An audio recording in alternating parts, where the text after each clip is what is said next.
ரொம்ப அருமையா திருநாவுக்கரசு பெருமான் சொல்வாரு, முன்னை அவனுடைய நாமம் கேட்டாள் மூர்த்தி அவன் இருக்கும் வண்ணம் கேட்டாள், பின்னை அவனுடைய ஆரூர் கேட்டாள் பெயர்த்தும் அவனுக்கே பிச்சியானாள், அன்னையையும் அத்தனையும் அன்றே நீத்தாள் அகன்றாள் அகலிடத்தார் ஆசாரத்தை, தன்னை மறந்தாள் தன் நாமம் கெட்டாள் தலைப்பட்டாள் நங்கை தலைவன் தாளே.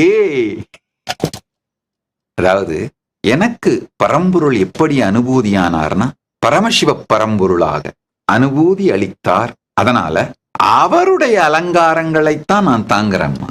பாருங்க, அவருடைய ருத்ராட்சத்தை மேனியில் தாங்குகிறோம், அவருடைய திருநீற்றை மேனியில் தாங்குகிறோம், அவருடைய திருநாமத்தை மனதில் தாங்குகிறோம், அவருடைய அனந்த கல்யாண குணங்களை உணர்வில் தாங்குகிறோம், அவரை உயிரில் தாங்குகிறோம். அதனால இந்த அலங்காரங்கள் சிவவேடம்னு சொல்லி நம்முடைய பாரம்பரியத்திலே வருகின்ற திருமூல வர்க்க வேடம் சிவவேடம்னு சொல்லுவாங்க.